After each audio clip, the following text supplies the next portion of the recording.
Welcome in, everyone. It is episode 8 of Fearless Football Forecast. Today we are breaking down the AFC and NFC East, two divisions that we have a lot to talk about. So we might just jump right into things here with the news because God knows how long this episode is going to be.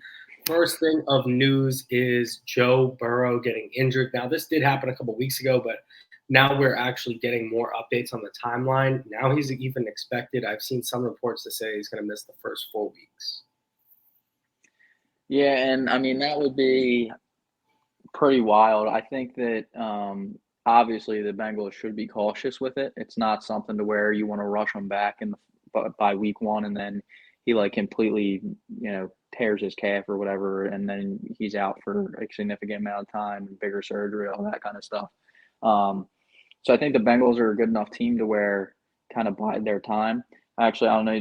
Did you see the quote by Jamar Chase? He was like, "As long as you're back by week 5, we're cool." So he knows too that if they can do a little catch up if they have to. So, do you think he's going to miss time? I think that he's going to miss time just because of the cautious approach, not because he necessarily needs it. Yeah, I think that he's going to miss time because of his previous injury. Now, they're not at all related, but you don't want him to be hobbling around on a weakened calf and then take a bad shot to the back or head. I think that's more the concern. I think the concern is less on his calf itself and re-injuring that. I think it's just him being out there not 100%, maybe opening himself up to being abused. And now that I'm looking at it, realistically, they might be fine until even week 6. There's 2 games without Burrow. They're probably not going to beat the Browns or the Ravens, but then they get the Rams, Titans, and Cardinals the next 3 weeks. So those should be winnable games just on their roster alone. So maybe Burrow waits a little bit longer, but we're going to see, and we'll keep you guys updated. The next bit of news is a little bit more positive. You got some signings on your favorite team, a team that we're going to be talking about later today. Yeah, we're just going to quickly mention it here, or we could talk about it more when we actually break down the division. But the Eagles signed a couple veteran linebackers, Miles Jack and Zach Cunningham. And, past couple of days, Nakobe Dean hasn't been practicing. So I'm curious if that's part of the, if they're worried about, the beginning of the season for him. I'm hoping that he can get back on the practice field soon and he'll be fine by week 1. I also think that the linebacker position is one where the Eagles – we've seen it for years now. They don't really invest a lot into it. They kind of quantity over quality with the linebacker position, and it's worked for them the past few years. So I think they're just trying to get as many guys as they can so that they can mix and match to whatever team they're playing against. Yeah, and they're not bad players. Let's just say that. I mean, Miles Jack, pretty solid. Zach Cunningham, he's a good guy to get a bunch of tackles, especially in the second level. I'm fine with that. I think they're both going to be great additions to an already stacked defense. When I saw the news that they got one, and then I saw that they got both, I'm like, Jesus, just keep adding to the super team that is the Eagles right now. And from one signing, I think the best part is the depth. Yeah, no, the depth's incredible, and especially if Dean misses time, that would be great. And from signings to another injury. Titus Howard of the Houston Texans is expected to be out now 6 to 8 weeks, which definitely would roll into the actual season now. Yeah, and that sucks because the one thing with the Texans, one of the things that you could point to that they have amazing tackles. Obviously, they still have Laramie Tunsil. But, it sucks when you see something like this. He just gets the extension and, a week and a half, 2 weeks later, he breaks his hand. It's not something that long-term will be an issue, but it just sucks. You want to especially at the beginning of a young quarterback's career, you want the tackles to be there so that when things are getting crazy, there's first few weeks where he's like trying to adjust to the NFL. You want that extra time for him, but, just got to hope that your backup tackle can kind of at least handle himself a little bit for the first few weeks. Yeah, and it's awful too with having a rookie quarterback in there. If he's not protected 100% during those first couple of weeks, he's going to be in for it. And then up next, we have Josh Jacobs news. Apparently, the Kansas City Chiefs and Denver Broncos both expressed their interest in signing Jacobs if he does not end up getting the franchise tag with the Raiders. This is interesting. I don't necessarily know why the Broncos would want it, especially because of the news that Javonte Williams' recovery is speeding up. Could definitely see why the Chiefs want it. I think that he would be a bruiser for the Chiefs. I think that'd be a great signing for the Chiefs. Yeah, the only thing that I'm curious about it with is like, the Chiefs. I'm wondering want two things. One, is this just a smokescreen so that the Raiders trying to trick the Raiders into paying Josh Jacobs like a long-term deal or like a lot of money? Or two, I'm just a little suspicious about the Chiefs because, they really don't have that much cap space. They're really cutting it close, and they're already dealing with Chris Jones unhappy with a deal. So are they really going to go out and sign Jacobs if either trade for him? If the Raiders would trade him, which I don't see happening, the only way I would see it is if they rescinded the tag and then they could actually sign him. But Jacobs wants a long-term deal, so it's just a weird situation, and Jacobs seems like he's standing his ground, so good for him. I don't know if it's the smartest decision in the world, but good luck. I mean, if Jacobs was on a successful team, I think he'd be signed. If I'm the Raiders, the only reason why I'm not signing him is not due to his own production. It's just a question of, do we really want to sign a running back when our team right now is a dumpster fire? I mean, they need to address a lot on the defense. They need to address a lot on the offensive line. Right now, Jimmy Garoppolo is their quarterback. They just have a lot of question marks going into this season. And, they're either going to be one of those teams that's just going to pay players and then still be like a 4 to 6 win team every year, or they're going to blow it up and try and get a bunch of high draft picks. Personally, I think they should do the latter, but we'll see. I mean, why would you sign? Personally, I wouldn't sign Jacobs if I'm the Raiders. But I mean, to be completely honest, I think they should go that secondary route that I was talking about. But we can talk about that another day. Yeah, I wouldn't sign him either. Yeah. If you didn't listen to last week when we broke down the AFC West, we both kind of talked about how we both think that the Raiders are going to be awful and in position for that number one pick next year. But teams that will definitely not be in position for the number one pick next year, the Eagles and the Cowboys, two of the best teams in the NFC. And then the Giants and the Commanders are also very talented. Probably one of them, if not two of them, are going to make it in the playoffs this year. Both really solid rosters. This division is amazing. We're talking today about the NFC East. Firstly, about the possibly, coming for their second back-to-back appearance in the Super Bowl, the Philadelphia Eagles. After an amazing record last season, they added Marcus Mariota, DeAndre Swift, Rashad Penny, Dan Arnold, who I think is a sneaky tight end backup, Greedy Williams. They drafted Jalen Carter and Nolan Smith in the first round. Some losses include Miles Sanders. They already replaced him. Andre Dillard, who I think that one's going to be decent. Robert Quinn, Javon Hargrave, Ndamukong Suh, Linval Joseph, and Chauncey Gardner. A lot of big losses on the defense, but they did sign and draft a bunch of players, including the two that we just mentioned today, to bolster that defense up. What do you think after hearing those losses? Do you think that it'll be much of the same defense as last year, or? So I think that the defense is going to take a step back for a couple of different reasons. We did lose a lot of guys, CJ and Hargrave being the biggest two losses. But I'm actually pretty comfortable with the way that we filled in those losses. We brought back guys that we weren't sure if they were going to be here, Graham, Fletcher Cox. I'm glad we kept those veterans. And then, I think Jalen Carter and Nolan Smith are both going to be really, really good. I liked them both before the draft, just to put it out there.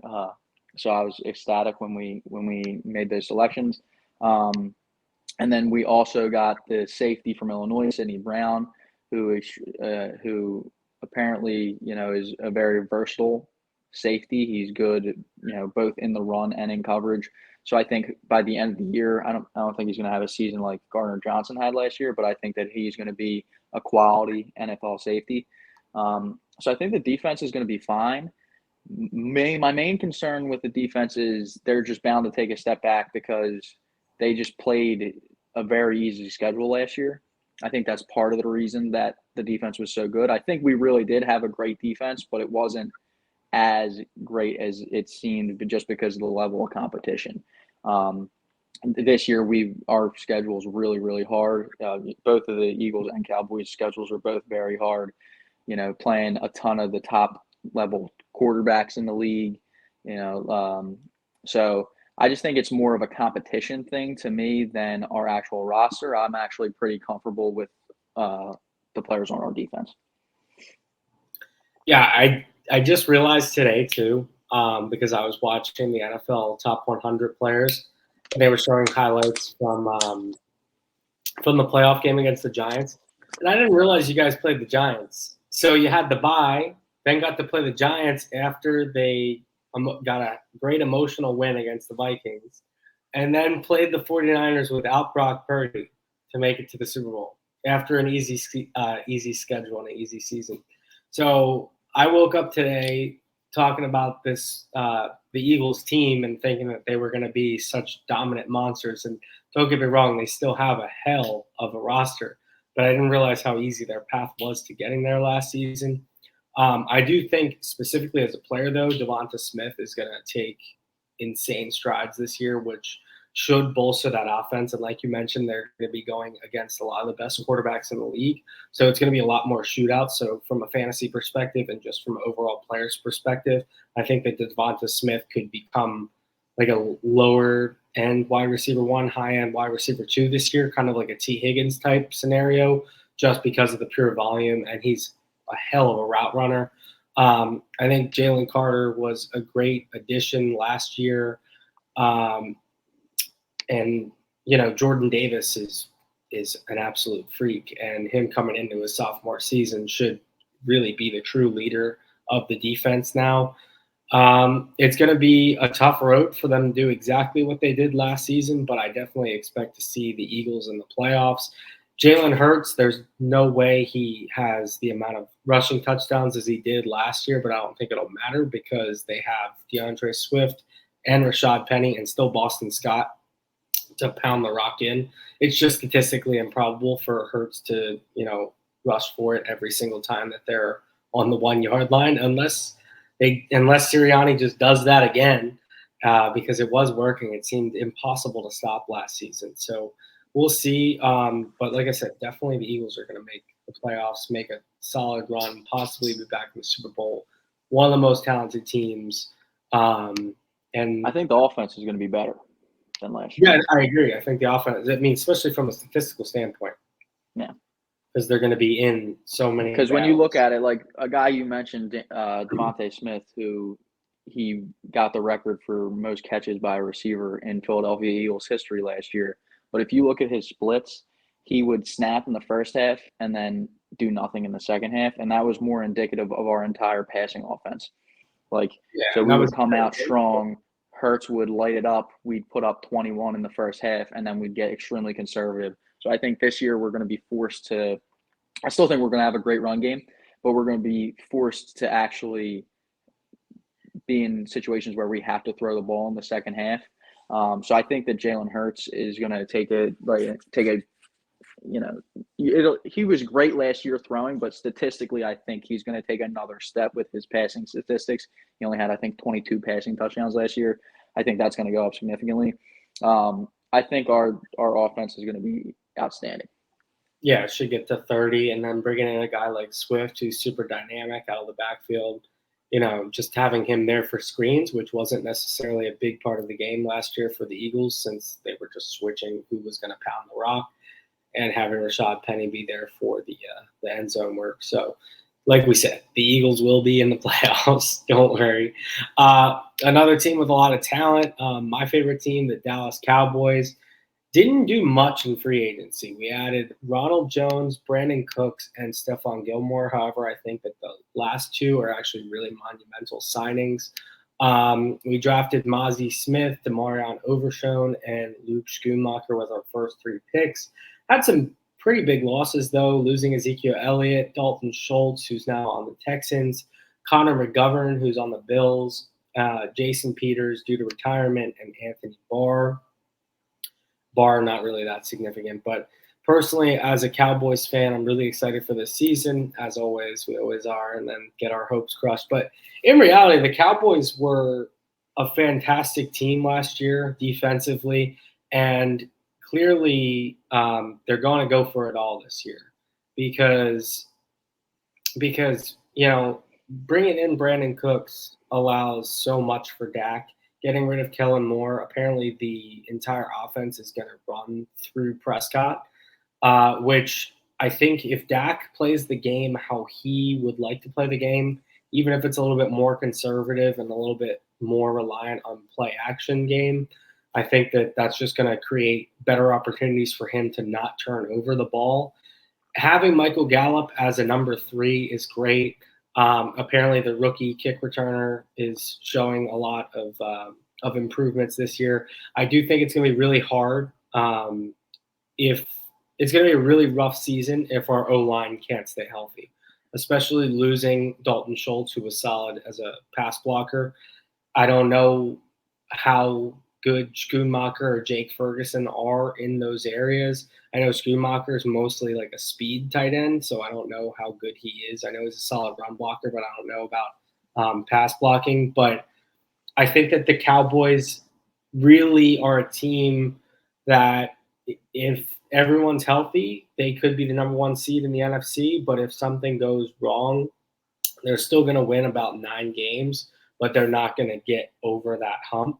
The Cowboys, opposite to the Eagles, did have a very hard, path last year. Dak was down for a while. Cooper Rush was in. They were winning games with Cooper Rush. They ended up playing a fully healthy 49ers team in a game where it was one play away for the Cowboys to possibly end up facing the Eagles in the conference championship. They played Tom Brady on the road in their wild card game last year. The biggest thing for the Cowboys this year, Micah Parsons probably going to win Defensive Player of the Year. He's going to be all over the place. I also love the Gilmore signing. I just think that now we have the perfect 1-2 punch with Trayvon Diggs' ball skills and, just his explosiveness versus Gilmore's consistency. And Gilmore is much more of a man corner where Diggs works better in zone. So you can really switch which one is going to be covering the number 1 receiver based on whatever package the offense is going to run. So I'm really excited to see how those 2 guys work. Plus, we kept Dan Quinn, and that's the biggest thing because he was projected to leave, and we ended up keeping him. So that's why I think that we're really going to give it our all this year and try and get a Super Bowl. Yeah, I was fascinated that Dan Quinn stayed. It's one of those things I've always wondered. If you're one of the best coordinators in the league and you have a chance to win a Super Bowl every year, do you just stay a coordinator or do you try and become a coach? Looks like Quinn is staying and saying like, hey, I think I can win a Super Bowl here and have a top 5 defense. I agree. I think Micah Parsons is going to have a crazy season, like insane, like he does, like he has the past 2 years. He is just something else, man. He's one of the best players in the NFL. You can't deny it. And like you said, I think having Gilmore as the second corner will help that defense out a lot too. You guys had a great defense last year, but every once in a while, you could see that second corner not being up to snuff, and I feel like that's what really, when they gave up big plays, I felt like it was always that second corner. But I think that the defense is going to be right up there again, top 10 in the league. Again, we mentioned it with the Eagles. It's the same thing here.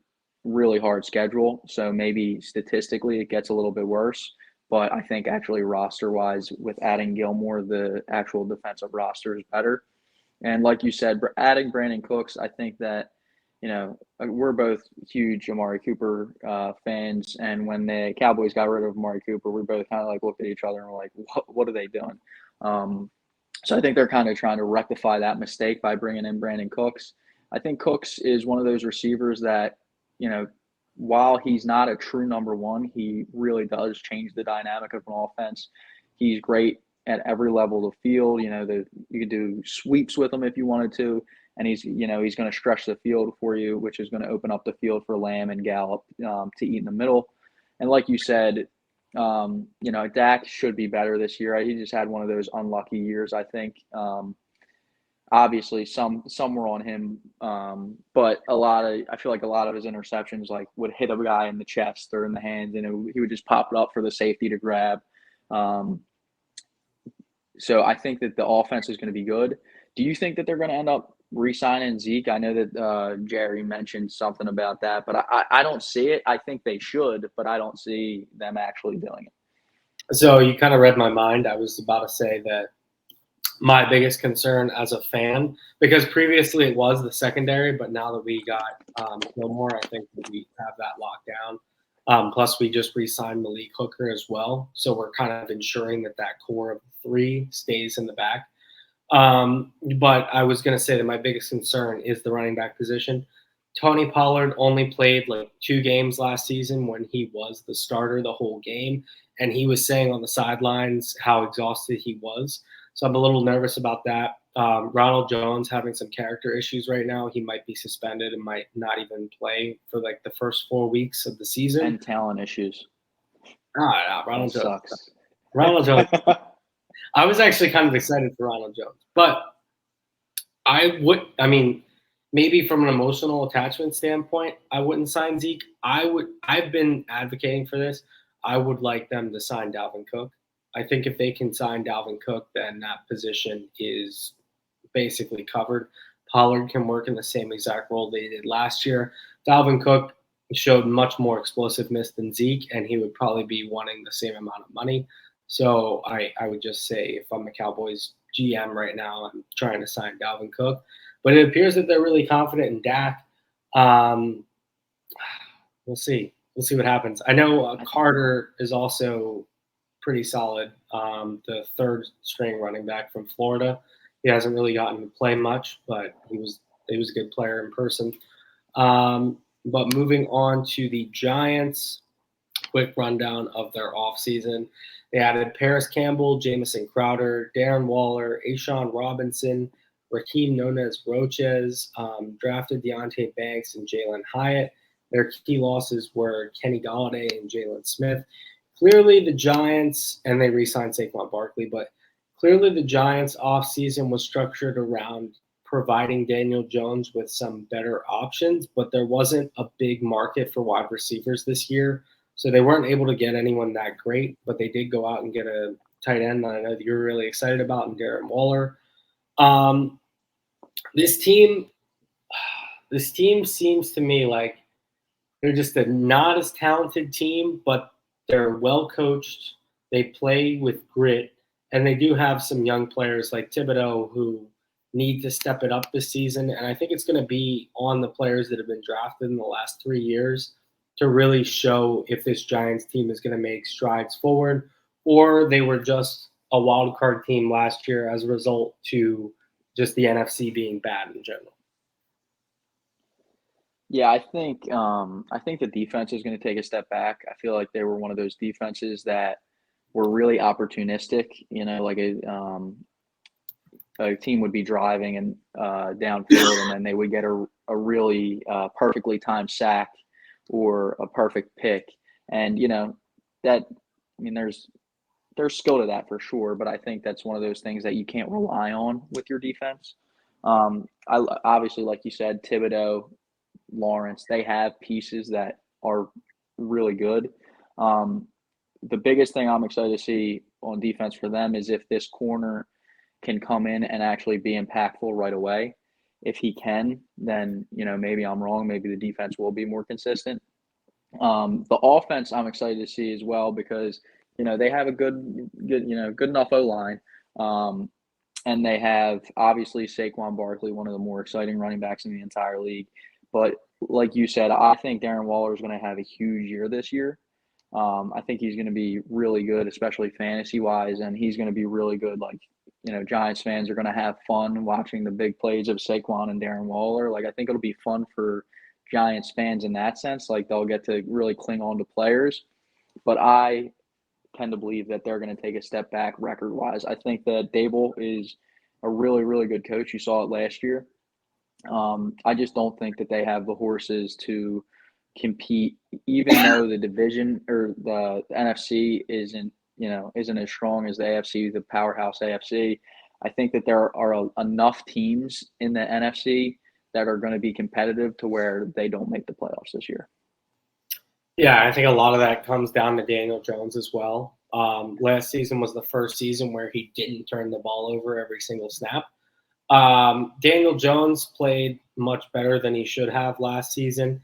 And I think a thing that a lot of Giants fans don't really understand is that, yes, he had a 92.5 QBR last year, but that was the first time in his career that he had over an 85 QBR. His average career QBR right now is an 84.8. So Daniel Jones had a better season than he ever has, and a lot of fans can be really excited that he's going to take a step forward. But this is the NFL. It's you don't really take steps forward in your sixth year as a quarterback, or at least you don't anymore. But maybe it does happen. But I just see him returning to a big interception and fumble guy, especially because they didn't really get him elite weapons. Like you have Jamison Crowder, who hasn't been good since 2018. Darren Waller is definitely going to be good as a security blanket, and I do think personally for Waller, he benefits from this scenario. But Isaiah Hodgins is a guy that is only really talented and going to get stats because he's needed. Darius Slayton has been on the team now forever and hasn't really ever broken out. So how are you going to expect him to be a number one guy? And Jalen Hyatt's a rookie.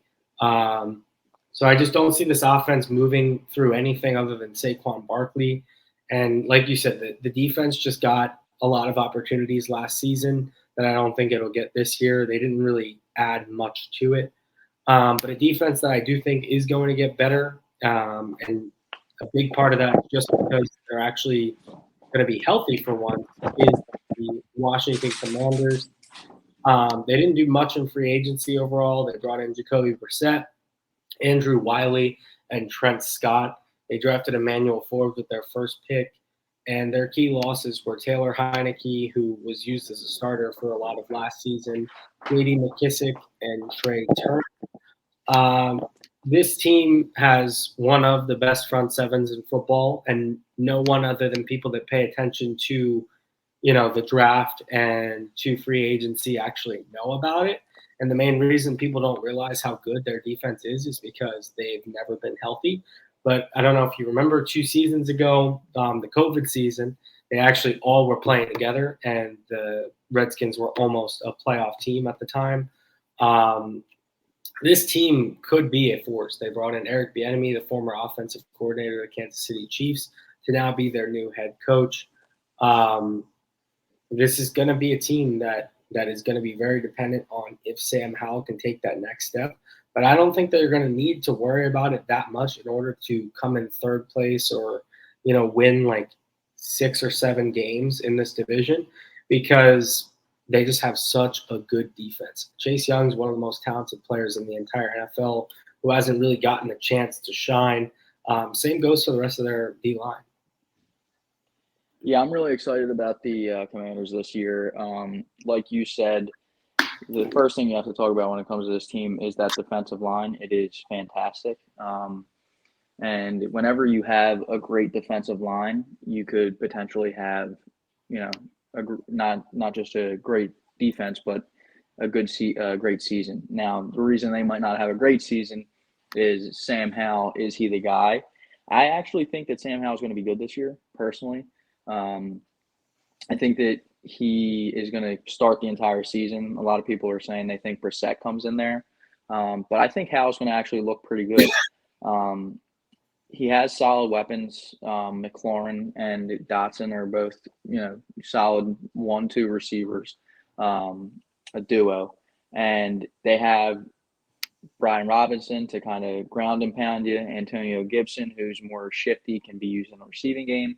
So I think that their offense is actually going to be just good enough. And like I said, that D-line is going to make that defense insane. They were really good last year, and I think they're going to be underrated good. But I think the defense is going to be just as good as last year, maybe even better. Getting that corner, supposedly he's looked good in camp. So we'll see. Another question is, I feel like corner is one of the positions that's extremely hard to just come in and be productive as a rookie. But I think the defense is going to be really good, and I think that I almost said the R word, Redskins. I think that the Commanders are going to have that great defense, and they're going to be one of those teams where when they lose close. Like, I think that they're going to be a team where 14 of the 17 games they're in are decided by 10 or less points. Like, it's going to be a lot of one possession games, a lot of 10 or less point games. Now, I don't know if they'll come out victorious in a lot of them, but I think they're going to compete even with the good teams that they play. Like, when the Eagles play the Commanders, I'm always scared because you never know. That D-line can literally win you a game. So I think that they're going to be a team that no matter who they play, they're not going to look stupid. Everybody has one game where they kind of suck. But I think that the Commanders are going to be pretty legit and competitive in every game this year. Yeah, even last season with Heineke, they were in a lot of games. So it is possible. Now it is time for us to give our division rankings. Our predictions for this year. I had it written down that I was going to do the Eagles first, but I'm switching it up live. Just because I have to be loyal to my team as well as just, analyzing the Eagles roster. I'm going to go with Cowboys number 1, Eagles number 2. Eagles, whichever one of them loses the division, I think is going to be the number 5 seed overall, aka the number 1 seed out of the wild card teams. Actually going to go with a little bit of a surprise and take the Commanders at 3rd. I just don't see the Giants making any improvements. And with the Commanders, it's more of like a pick of boom bust. I feel like the Giants are guaranteed to win like 7 games, but the question is, do they get to 8? Whereas the Commanders, I think, are either going to have 4 games or maybe win like 9 or 10 games. So I am going to roll the dice with the Commanders and put them at 3rd and then have the Giants at 4th. Yeah, so I'm going to go with the Eagles. I think that they have the better overall team and the better quarterback, so I'm going to give them the edge there. Cowboys, again, I think they're going to come in 2nd. I think they're going to be a playoff team, probably be the top wild card team, in my opinion. And then I'm also going to go with the Commanders at 3rd. Like I said, that defense, I think, is going to be legit scary, and I think that Sam Howell is going to be good enough to win you some games. And then I'm going to go with the Giants last. I just think that they're going to take a step back wins-wise from last year. So we both have the Giants at the bottom of the division, and now moving on to the AFC. A lot of new faces and new places in this division. So before we do that, let's talk about all reliable, and that is the Buffalo Bills. They didn't do much. They didn't lose much last year. They really only lost Devin Singletary, Isaiah McKenzie, and Tremaine Edmonds. They got better. I mean, they added Damian Harris, Brandon Shell, Connor McGovern, Poona Ford, Taylor Rapp, and Leonard Floyd from the Rams, and drafted Dalton Kincaid. And I love the pick of Osiris Torrance. Clearly, they want to bolster their offensive line, bringing in McGovern from the Cowboys and Torrance from Florida. This Bills team is a team that, for some reason, just can't get over their own self. Like, they just keep stumbling on themselves, I feel like. They could barely get past the Dolphins with the Dolphins' 5th-string quarterback in the playoff game. They just keep appearing to be not up to the task in major battles against the Chiefs or the Bengals. I don't know if that's Josh Allen. I don't know if that's the coaching, but it just doesn't happen. A great offense, ran through one of the better quarterbacks in the league in Josh Allen. A lot of people going into the season were thinking that he was the number 1 quarterback. Now he's kind of out of that discussion. So I think that this season really is a make it or break it point for Josh Allen and truly establishing who he is. The Bills could end up winning the Super Bowl this year outright. And I think a lot of people are really sleeping on them this year. I know I have been this entire offseason, but the more I think about it and look at their offseason additions, they did add some pretty high impact players. And drafting Kincaid, having a really athletic tight end is really good. The team is also going to be coming in off the emotions of the DeMar Hamlin scenario, wanting to have a great season. But at the end of the day, I still personally don't like the Bills' long-term outlook for this season. But it's just a scenario where I think that we're just kind of being haters because we're excited about the new pieces in the Dolphins and Jets, honestly, and we're kind of forgetting about the Bills. Yeah, I myself have I was a little more down on the Bills. Not that they weren't going to be a great team, just that they are in such a tough division that they might have a hard time this year. I think that they're going to be basically exactly what they've been the past few years, just not as many wins potentially. They kept most of that defense. Their biggest loss on defense was Edmonds, the linebacker. But if you have to lose one position, you would choose linebacker on defense. So I think that the defense is going to be legit again. And as long as the defense is solid, Josh Allen is one of those next level quarterbacks that is good enough to win weeks, to win chunks of seasons just on his own merit. Him and Stephon Diggs is one of the best quarterback receiver duos in the league. I think that the offense is still going to be good. And like you said, them adding Kincaid to me, I really like Kincaid. I like him coming in. And when he first got there, I started thinking, I think I was thinking more with my fantasy brain than like my actual team brain. Because like you think about fantasy and how rookie tight ends really aren't that great. But I actually think Kincaid is going to be an extremely impactful player football-wise.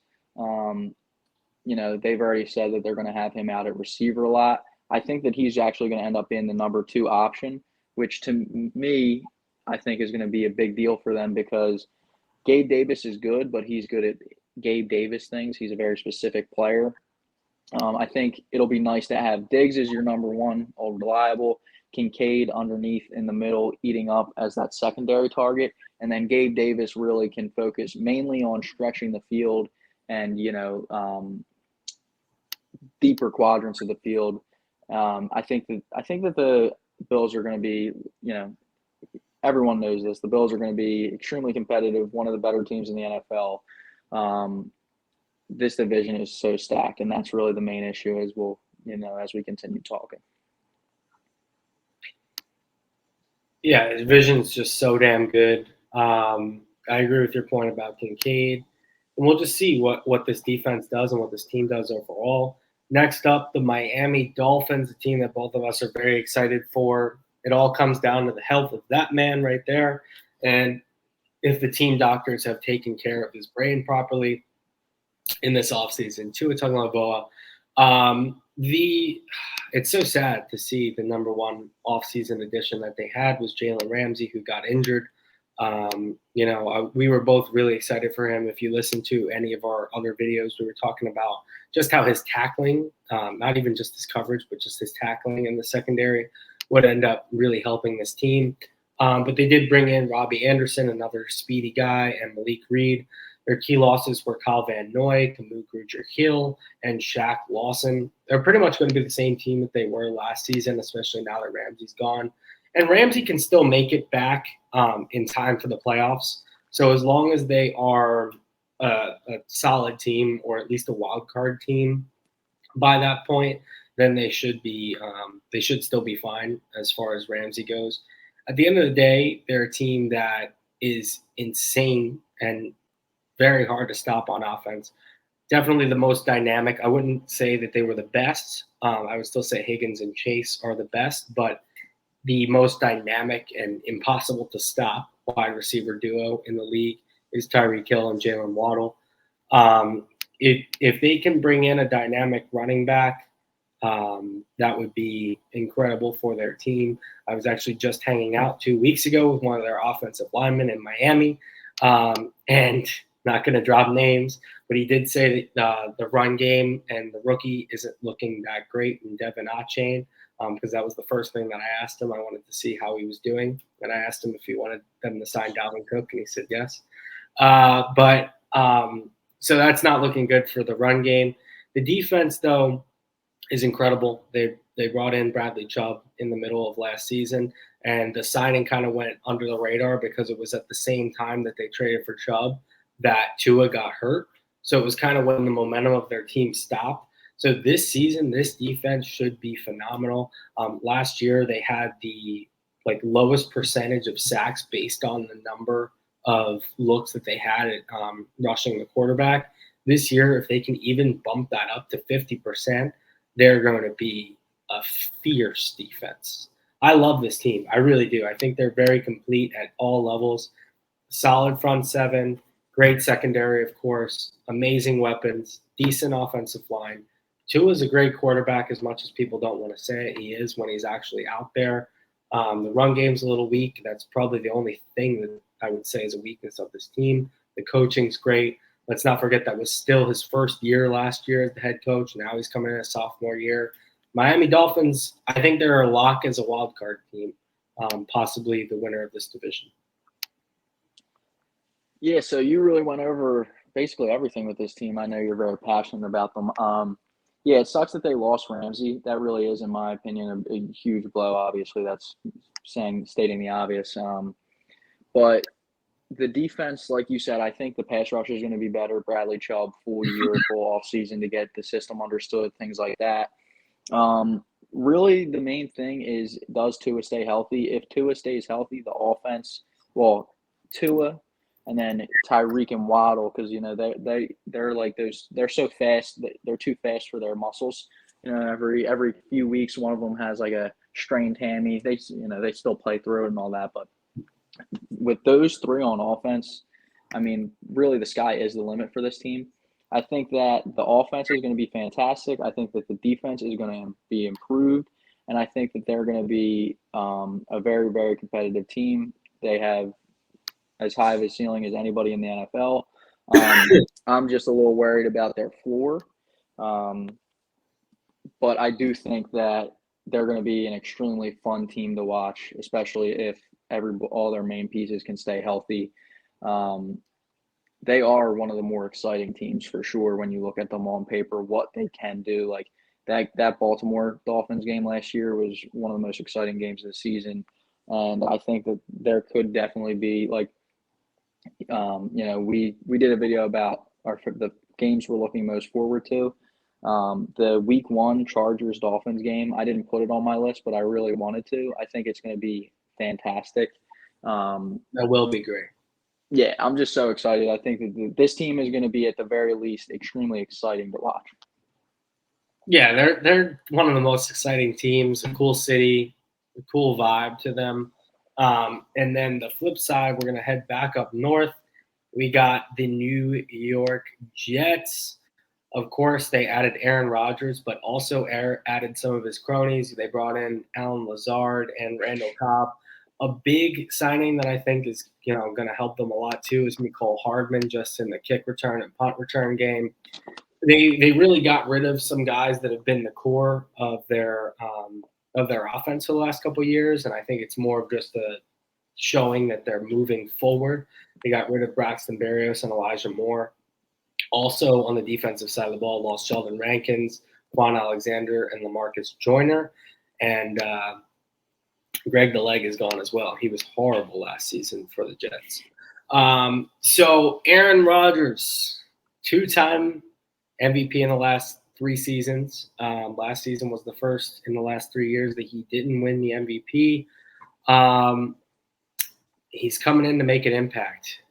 I'm personally not an Aaron Rodgers fan, but I can't deny that it is a very significant quarterback upgrade from who they've had in the last couple of years, whether it be Zach Wilson or a random third stringer who probably should be playing in a CYO league or Canadian league. But it's still going to be a massive jump. Hopefully Breece Hall can be healthy so the offense can truly fluctuate.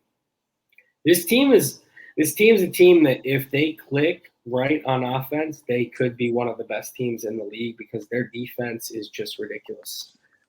Sauce Gardner might actually be like the most insane corner since Jalen Ramsey.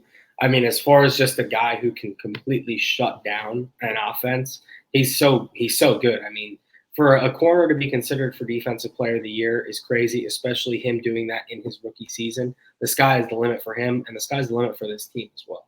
I know you like them a lot. Yeah, I love the Jets this year. I think they're going to be amazing. First things first, with the offense, obviously Aaron Rodgers, he didn't have the best year last year. He dealt with a couple of injuries, and I think that he was kind of half in, half out with the Packers, which didn't help things. He's now coming into a system or into a team where Garrett Wilson is, I don't think he's as good as Devontae Adams, but I do think that he is an elite level receiver, which, you saw what Aaron Rodgers did with an elite level receiver last time he had one. Not only that, I think that they have good auxiliary pieces, Lazard, Conklin, Breece Hall really is an auxiliary piece. I shouldn't say that. I think Breece Hall is one of the better running backs in the league. The big concern there is how is he going to come back off the injury. I tend to think that he'll be fine. Slow start, but by the end of the year, he's going to be same old Breece Hall as last year. So the offense is going to be not only great in the run game, in my opinion, but great in the passing game. And so they're going to be extremely dynamic. And I think that they have, like I said, the pieces just meld perfectly in my mind. A true receiver one, a true second receiver, safety guys like Randall Cobb and things like that. And then you go to the defense where, like you said, Sauce is one of, if not the best corner in the league already coming off of his first year, which is, like you said, is insane. But it's not just Sauce. Their secondary is solid. They have really athletic linebackers that are all over the field, and their D-line is fantastic. And what's crazy is they just added another first-round pick to that defensive line. So the Jets are one of those teams where their defense was great last year. I happen to think that it wasn't a fluke. I think that their defense is going to be just as good. Imagine being a great defense when your offense is doing 3-and-outs all the time because Zach Wilson is your starting quarterback. You know what I mean? So I think that having Rodgers, who is really, he lets the clock run down. So I think that the defense is going to be more well rested, and I just think that this team has the possibility to win the Super Bowl. Honestly, I think they're going to be fantastic. And Quinnen Williams is another player who hasn't yet, lived up to his hype and talent. But physically, he's a specimen. Athletically, he's a specimen. He started playing better toward the second half of last year. If he lives up to his potential, he could be a top 5 defensive lineman in the league. So I think that could happen this year, maybe now that he's less tired, like you said, with Zach Wilson being there. They were always on the field. If he takes a step forward, this defense is going to be even crazier than they already were last year. And finally, we got the New England Patriots. So weird to place them in 4th just after our entire lifetime, them being phenomenal. You're wearing a Patriots jersey as we speak.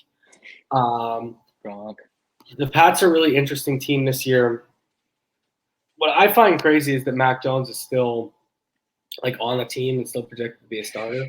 After just everything that happened last year, it seemed like he and Belichick just really didn't get along. You would have thought after being under Saban that he would have been the perfect guy, the perfect coachable talent for Bill Belichick, and that relationship just has not gone well so far. I don't expect it to get any better this year. I think it's going to be even worse. There were times that Stidham was outperforming him last year, and overall I think Stidham played better football last year, to be completely honest. And this year in the offseason. Oh, yeah, Bailey Zappi. Yeah, it was Bailey Zappi last year. And the Patriots added Juju Smith-Schuster and Mike Gesicki this year. Both additions, I think, are going to be really, really solid for their offense. It's just can the quarterback play really be reflective of anything? They did have a lot of key losses. Bless you. Bear with me. They lost Damian Harris, Jacoby Myers, Nelson Aguilar, and Jonnu Smith, all on the offensive side, as well as Devin McCourty on defense. Their main draft pick I love, though. I was a big fan of Christian Gonzalez coming out of the draft. I thought he was one of the better corners. But when you're in this much of a dumpster fire that you are as the Patriots right now, roster-wise, them drafting a corner is them pretty much showing that they don't care about this season, and they're just trying to get pieces for whenever the rebuild actually does happen. I personally think the rebuild is coming soon. I think that the Patriots end up having one of the worst records in the NFL this season. I don't know. I think if you're Belichick, you don't really want to just continue to be mediocre. I think Belichick either retires now or he hits a total explosion and cleans this team out and gets to build his own team for the next 5 years. And I think that that's what ended up happening.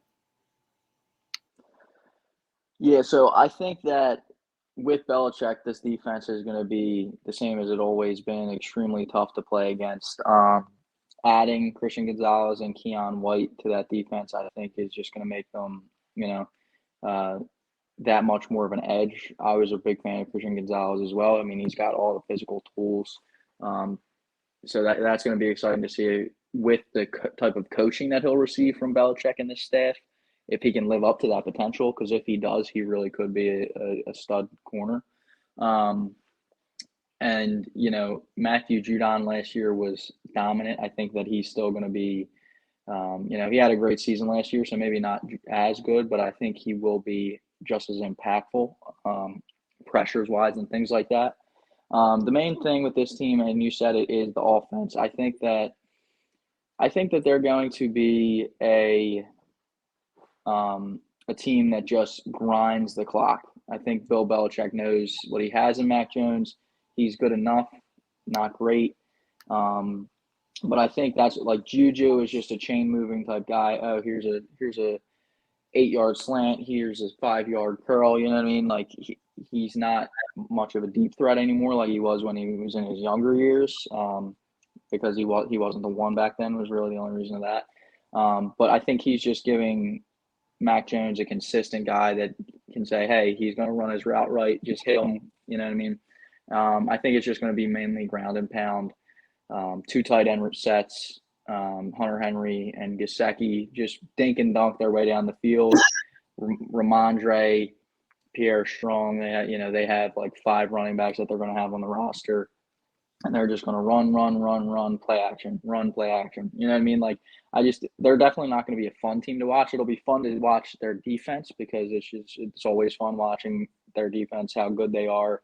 Especially, every year it seems like there's one guy who goes from somebody who's like not really a no name, but like not that highly regarded. And then all of a sudden he just has a great season. So I think that they're going to be competitive in every game. I just think that they're going to end up losing a decent bit of them. I don't think it's going to be a thing where Belichick wants to lose. And they actually came out with that report, which I don't know how much I believe it, that apparently Belichick's on the hot seat if they don't perform, because I guess Kraft is so used to winning. I think that Belichick is one of those guys who's not going to lose on purpose. What's that? So if they got rid of Belichick, they'd be fucked. Well, exactly. I think it's more of I don't think Belichick is going to be there for the rebuild. I think they're saying that because they know that they need to rebuild, and the only way they'll be able to rebuild is if Belichick isn't their coach. That's the only thing. With Belichick, he's going to make sure that they have at least 7 wins. There's no doubt in my mind that this team they're either going to be 7-10. They're either going to have 7, 8, or 9 wins because of Bill Belichick and the defense. That's just who they are. I think that they're going to end up being like a 7-win team. And, it is funny because Belichick's an older guy, so I think he just loves football so much. I really think he just wants to win one to say, yeah, Brady won one without me, but I can win one without him. It's just sad that he just doesn't have the roster for it. But it can happen if he coaches for another, even 3 years, they can turn this team around. They don't have a bad defense. They just have to tank 1 year. And I think if I'm the Patriots, I'm tanking. Belichick's too proud to do that, bro. I don't know. Bill Belichick will not lose on purpose. Get the hell out of here. They could do exactly what Popovich did. He's too proud. And now they have. He wants to win. Bill Belichick wants to win. I just placed the bet right now. I just placed the bet. I placed 145 to win 100 on under 7.5 games because I don't know how they make it to 5. I'm looking at their schedule right now. They could easily start out 0-6. They play the Eagles, Dolphins, Jets, Cowboys, Saints, and Bills the first 6 weeks. Yeah, it's a That's tough start for sure. that's a tough freaking start. If they make it out with that, I don't see them making out with 1 or 2 wins, 2 at most out of that. They might get swept. Yeah, well, yeah, I think They're they'll definitely definitely not beat the making it Saints, 7 honestly. wins then. Yeah, well, I listen. The 7.5 isn't a bad number. I wouldn't bet it. I don't have that much conviction on it. I think that they're gonna have it. Like I said, I think they're gonna win 7 or 8 games. But I definitely see a world where that hits for you. They I just play think even though they play that tough of a schedule, they're still gonna be in range in all those games. They'll probably get, like I said earlier, everyone gets blown out once in a while, like 1 or 2 times a season. It's just like one of those things with football. You saw the Vikings had that crazy comeback, and then the Cowboys beat them by 37. Like everybody gets beat up sometimes, but I think that again, the Patriots are going to be a team where 14 of their games are going to be decided, in the fourth quarter. Basically, they're going to be within reach in every game. So when you're a team who puts yourself in a position to be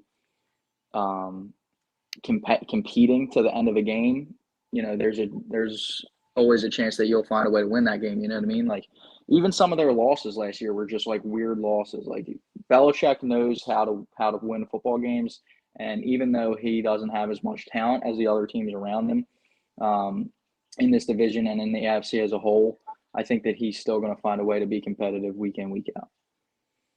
Yeah, I wish I could agree with you on that, and I love Belichick. I don't see them winning more than 4 games.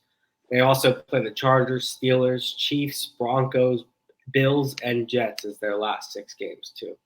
So that's 12 games out of the season that I just mentioned, and that's ignoring the games that they play against the Dolphins and the Bills at other times in the season as well. I don't know. I want the Patriots to do well. I like the Patriots a lot. I love Belichick. I want them to do well. That's why I'm hoping they tank. So then next year they can get Caleb Williams and then run the dynasty back for a little bit. But we shall see. In the end, we will give our division predictions. I'm going to give before today, I had it Dolphins, Jets, Bills, Pats. Now I have it Dolphins, Bills, Jets, Pats. You said Dolphins, Bills, Jets, Pats. Okay, I like that. So I too have switched from the way I originally viewed these teams coming into this summer. I think the Jets are going to win the division. Bills are going to be second. Dolphins third. Patriots fourth. I just think that Josh Allen is going to will his way to be a competitive offense, and I think that they're going to end up being better than the Dolphins. That was the one that I flip-flopped on. I've always loved the Jets. I think that they're going to be really good this year. I think they're going to compete for the 1 seed. All right, there you have it, ladies and gentlemen. We just covered the AFC and NFC East. All that's left is the North, and it's kind of nice that we saved it till the end because we should have more news on the Burrow front by that time, as well as some training camp buzz on Jordan Love and a lot of the rookies. So I'm kind of glad that we saved that division for last. But make sure to subscribe. Check us out on Spotify if you haven't already. We got a lot of good videos coming at you this week. We got a mock draft, and we have the top 10 games that we're excited for, which we mentioned a little bit earlier in this show. So make sure to smash that subscription button, and we'll see you here next week.